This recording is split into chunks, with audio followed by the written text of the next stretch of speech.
What's up, everybody? George COC Samuels here, aka the Digital Wayfinder. And this video is a special one because it's essentially a signal to those of you who've been following my journey, my career, all these years, but also for those of you who might be new. Essentially, I'm recording this video to let you know about the shift that I'm making and why. So, over the last, I'd say, decade, I've been involved, or actually more than that, I think it's like almost 15 years. I've been involved in the tech space, but specifically involved in helping a lot of companies and leaders navigate through a combination of community, culture, and emerging technologies. So you would have seen me involved in all things from blockchain to Web3 to crypto to NFTs to DAOs, a lot of those different areas. And now, as we've seen AI proliferate, we're entering the next significant wave. But I've also noticed a huge problem. And that problem is essentially the fact that our brains are not equipped for the influx of tools and technologies that are coming our way. We've already experienced this over the last few decades as the internet, as technology has accelerated. And I think what has become evident is that essentially our brains biologically are still Paleolithic. So this hardware has not been upgraded fast enough to deal with the external technologies that we've created for ourselves. And although we have had many significant breakthroughs, I think a lot of people are now experiencing a lot of digital overwhelm to the point that they're completely disengaging. So we see this with the Gen Z crowd. A lot of them are starting to go old school, which is great. But it's also a sign of what happens when essentially the human brain feels like it can just not keep up. It essentially disconnects, disengages, and is like, you know what, I've had it. The problem, though, is that although I think it's cool that people are disconnecting, it also means that those who have the power to take advantage of all of this technology, they're able to just continue consuming everything around it. And so what that means is that a lot of power and control is being consolidated in many of these larger tech companies. And I've been part of the tech ecosystem, so I'm very aware. But I think it's become time for us to start focusing more on our inner tech. This inner tech is stuff that has kind of been hidden in plain sight among a lot of different cultures. And you might have noticed that there are an increasing number of people who look into ancient texts, ancient history, ancient works, because they've realized that what if the ancients figured a lot of this stuff out way back in the past? And so there's been a resurgence of interest in things from the ancient past that have to do with meditation, ancient technologies, sacred geometry, a whole bunch of things that, at one point might have been considered woo, but people are realizing, well, wait a minute, what if science and spirituality aren't really separate at all? And what if those things can come together?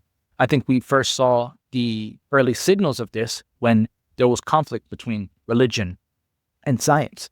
Now that I think people are moving beyond just the faith-driven religious aspects, they're starting to look into things like consciousness, starting to look at how our inner selves, how that could be maybe looked at in new and different ways, but that still touch on a lot of the work that has been done in the ancient past.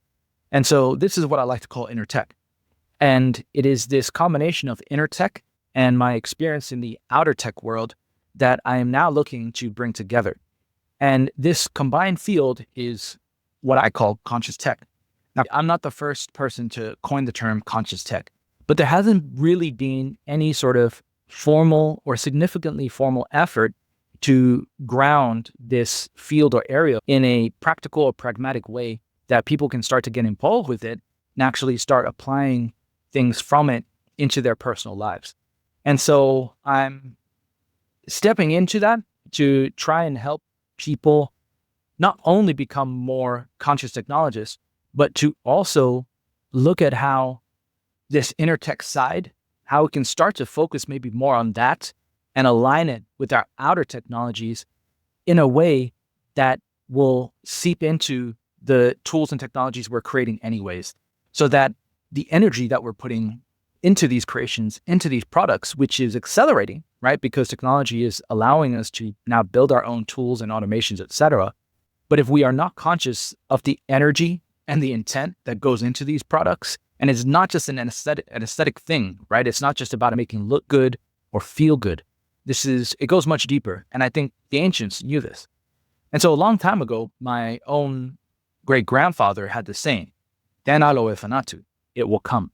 And from what my mother told me growing up, this was about a time when my great grandfather predicted that future generations would come back seeking the old ways again.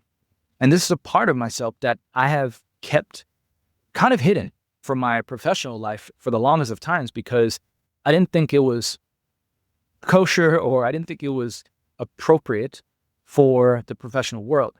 But what I'm realizing is that a lot of the stress, anxiety, overwhelm that I've seen people experience professionally has come about in part due to the fact that their personal feelings, beliefs, values are not actually aligned with the professional front or culture that they have to put up with day to day. And as a result, this has an impact on their cognitive load. And so this is known as a cognitive tax, but due to that cognitive overload, right, they tend to spiral out, they tend to just want to disengage, and they don't feel like they can really continue to engage with the digital world or anything related to it. And so in the future, I do see a coming together of sort of our human spirit, our human biology upgrading in a way that can actually handle the new wave of tools and technologies that are coming, because we can't avoid it. And I don't think putting our heads in the sand is going to help with that. What I think we do need to do is realign ourselves internally, realign that with our own planet, because there's a lot of wisdom in our planet if we even see it as its own consciousness, so that the technologies we create don't exceed this threshold that puts it way out of the league of humanity as a collective. And I think this is in general why time was given to us, right?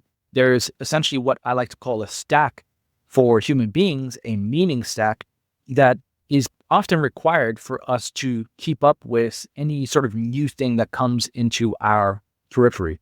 And as a result, since technology is accelerating so quickly, it's often tough for human beings to gather themselves quickly enough for a new narrative or a new story around the meaning of these new tools and technologies so that they can move together. Yeah, this is my little introduction to what I will start to be talking more about with you. This means that I'll be covering a lot of different topics, from code, because, I have a background as a developer in the earliest parts of my career. So I'm well versed with the coding world, but then I also happen to move into community and culture as part of my own experience being a community manager for startups all the way up to enterprise, and then translating that into change management at a much larger scale, which is what led me to catalyzing work with a nation, right? And again, if you want to learn more about this, you can check out my site or just Google my name and these different projects I've been involved with. But through this, essentially, from code to culture to consciousness, even to the cosmos, this is an area that I have always been passionate about. And it's essentially the bridging and connection of seemingly disparate ideas. And I've always tapped into this in order to find my own way, find my own sovereignty, build my own businesses and ventures. And each time that I've gone through any sort of challenge or setback, I've learned something new. And this is why I think the way that we work, the way that we operate, the way that we grow together as human beings, we are at a pivotal time where something fundamental needs to change. And I want to be there with you, during this change, during this transition, because my own moniker as a digital wayfinder is something that had come from my Polynesian ancestry and my own ancestry from my Indian side, from my father's side. That's something that has also weaved in, that has really given me a lot of perspective around the importance of respecting our cultural roots. As AI proliferates, it's going to make us ask these questions again about what it means to be human fundamentally. Because if AI takes out our jobs, takes out a whole bunch of things that we've gotten used to from the systems that we've grown up with, then what is there left for us to do as human beings? And I think it's going to be less about doing and more about being. And so helping people navigate this transition at this pivotal time in humanity's history is important enough for me to double down and claim a stake in this area of conscious technologies. So what's happening next? I'm essentially going to be helping a lot more people understand the importance of conscious tech, how you can become a conscious technologist yourself. And, you don't have to be a professional technologist or even working in the technology space. This will be about understanding your relationship with technology in general, because this is going to affect more than just your mind. This will affect your body, your nervous systems, your sense of freedom in this new world, this new era that is starting to pop out. And so there's going to be a lot more stories that I'll be sharing with you about what has helped influence this decision to sort of pivot away from emergent tech and start moving into conscious tech. And I hope you can be part of the journey. So if you'd like to keep up with this journey of mine, to learn about all the different things that is going towards it, just go to georgecioc.com, subscribe to my newsletter. I will be spending a lot more time putting out YouTube videos. If you're viewing this from Instagram, Twitter, LinkedIn, then it's probably going to be a shortened clip of some of the main content I'll be putting onto YouTube.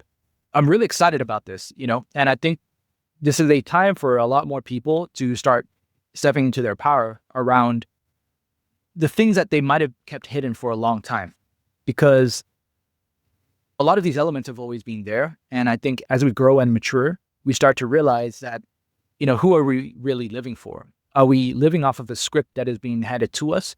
Do we actually want the things that we think we want, right? And moving forward, I have a membership called GSD Lab that will house a lot of the folks who have either been following me for a while now, or those of you who are watching my content and want to learn how to take action. So I'm essentially helping members and others who want to GSD. And if you're not familiar with GSD, this stands for Get Shit Done, who want to get shit done, but consciously. So yeah, with that, if you have any questions, just ask away in the comments on whatever platform you're watching this from. And I'm super stoked for what's ahead. And I'll leave with the words of my great grandfather, Ken aloe fanatu, it will come.